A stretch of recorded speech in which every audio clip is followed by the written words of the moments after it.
여러분 안녕하세요, 블랙입니다. 12월 15일 오후 2시쯤에 일군 건설사가 부도 처리된다라는 찌라시가 하나 떴습니다. 그래서 많은 사람들이 도대체 어디야? 정말 부도 처리되는 거야?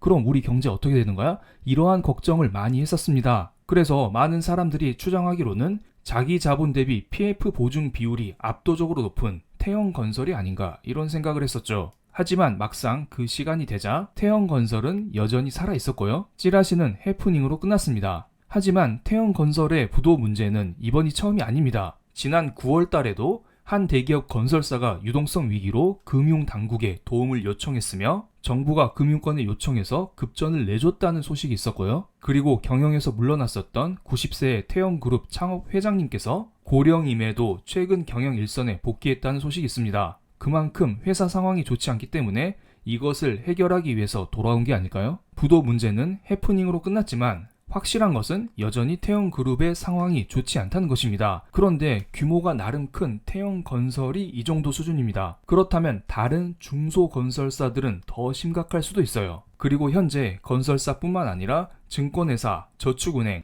여러 회사들의 문제도 커지고 있습니다. 바로 이들은 PF 대출로 얽혀 있는데요. PF 대출 사태가 터진 것은 작년 9월 레고랜드 사태부터 시작됐습니다. 레고랜드 건설을 위해서는 막대한 자금이 필요합니다. 그래서 여러 금융회사들이 레고랜드 건설을 위해서 돈을 빌려줬고요. 이것을 강원도가 지급 보증을 했습니다. 하지만 중간에 강원도가 채무 이행을 거부하면서 문제가 터졌었죠. 이렇게 아직 지어지지 않는 부동산을 담보로 대출을 해주는 것을 PF 대출이라고 합니다. 우리가 앞으로 레고랜드나 아파트 이런 것을 지으면은 가치가 이 정도 될 테니까 이것을 담보로 대출을 해줘. 그런데 실체가 없는 담보를 대상으로 한 대출이기 때문에 우리가 이자는 많이 쳐줄게. 이런 식으로 돈을 땡겨 받는 것입니다. 그리고 이러한 PF 대출은 당연히 이자를 많이 주기 때문에 금융회사에서 많이 들어왔습니다. 이러한 행동들이 지금까지는 문제가 되지 않았죠. 최근 몇 년간 부동산 호황기였잖아요. 하지만 지금처럼 부동산 침체기를 맞이해서는 문제가 되고 있는 상황입니다. 그래서 이러한 문제를 해결하기 위해서 정부에서 열심히 나서서 지원을 하고 있습니다. 유동성 프로그램을 지원하고 산업은행 등에서 회사채, 기업 어음 매입 한도를 16조 원으로 확대했으며 유동성 지원도 아낌없이 했습니다. 하지만 이러한 것들은 원금을 갚은 게 아닙니다. 그냥 만기를 연장해주고 돈을 빌려주고 일시적인 해결책에 불과한 것이었습니다. 근본적인 문제 해결이 되지 않았죠. 그래서 PF 대출 문제가 계속 이어지고 있어요. 그러자 23년 5월쯤에 정부에서는 총 30개 사업장에 대해서 부동산 PF 대주단 협약을 적용했습니다. 채권자, 채무자들 다 모아놓고 현재 부동산 경기가 어렵기 때문에 PF 대출, 브릿지론 이런 것에 대해서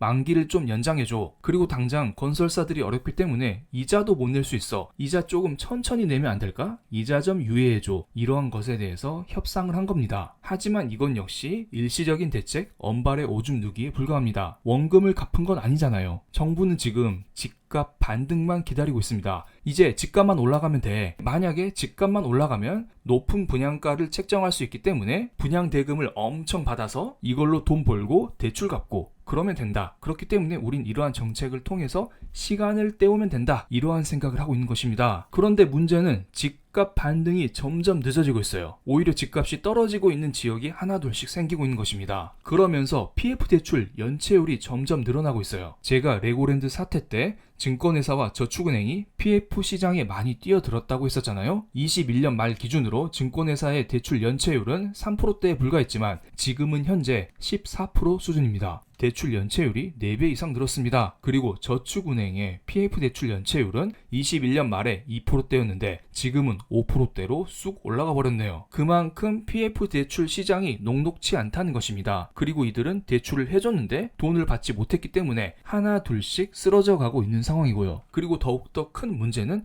대출 원금이 너무 크다는 거예요. 금융당국의 공식 수치로는 134조 원으로 PF 대출 잔액이 잡히고 있어요. 그런데 여기에 증권회사에 추가적인 20조 원 채무 보증이 있고 저축은행에 10조 원에 달하는 토지담보대출이 추가적으로 있다고 합니다. 즉 PF 대출 잔액이 134조 원이 아니라 164조 원에 달한다고 합니다. 그리고 여러분 상식적으로 생각을 해보겠습니다. 이러한 PF 대출에 만기가 있을 거잖아요. 우리 개인들이 대출을 받아서 만기가 다 됐는데 대출을 못 갚으면 어떻게 되나요? 파산하잖아요. 금융권도 마찬가지입니다. 채권자인 금융회사들 중에서 부실한 금융회사는 이러한 대출을 돌려받지 못하면 파산을 할 수밖에 없고요. 대출을 받은 사업장은 만기 때까지 대출을 상환하지 못하면 경매, 공매로 사업장이 넘어갑니다. 그런데 바로 경매로 넘어가지 않죠? 최대한 대출을 연장하려고 노력을 합니다. 이것은 청담동에 지어질 르피에드 청담입니다. 아직 지어진 건 아니고요. 지금 현재 땅만 닦아놓은 상태예요.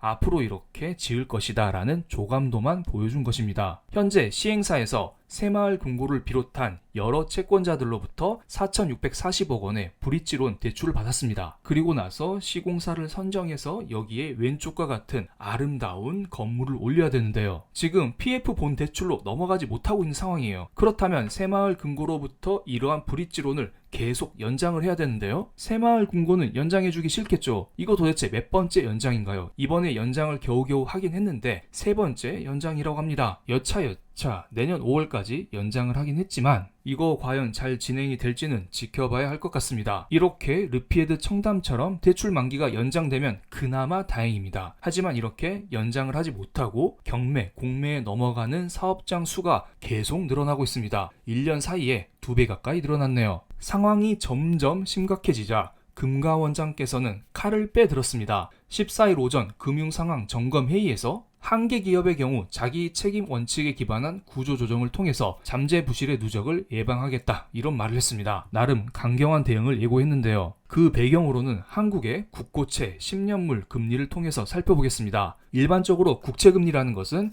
그 나라의 경제 건전성을 대변합니다. 만약에 그 나라 자체가 부실하게 되면 높은 이자를 주고 국채를 발행해야 하기 때문에 국채 금리가 올라가는 모습을 보입니다. 그래서 과거에 레고랜드 사태가 터졌을 때 한국의 국고채 10년물 금리가 이렇게 올라갔었던 적이 있었죠. 물론 이때에는 대외적인 요건도 어느 정도 작용했다고 보고요. 그리고 나서 올해 초부터 10월 달까지 미 연준의 고금리 기조가 계속되면서 미국의 국채금리, 한국의 국채금리가 동시에 올랐었던 이러한 적이 있었죠. 그런데 이 상황에서 만약에 PF 대출이 터진다고 생각해 볼게요. 그렇게 되면 안 그래도 올라가고 있는 국채금리가 더욱더 올라가지 않을까요? 그렇다면 한국의 경제 자체가 근본적으로 흔들리지 않을까요? 그렇기 때문에 정부에서는 이러한 PF 대출 문제를 꾹꾹 누르고 있었던 것입니다. 만기를 연장해주고 이자를 유예해주고 자금을 지원해주면서 계속 뒤로 미뤘던 것입니다. 하지만 최근에 미 연준의 금리 인하 기대감이 계속 커지고 있습니다. 지금까지와는 반대의 상황이 펼쳐지고 있죠. 그래서 한국의 국고채 10년물 금리가 현재 3.3%까지 내려간 상황이에요.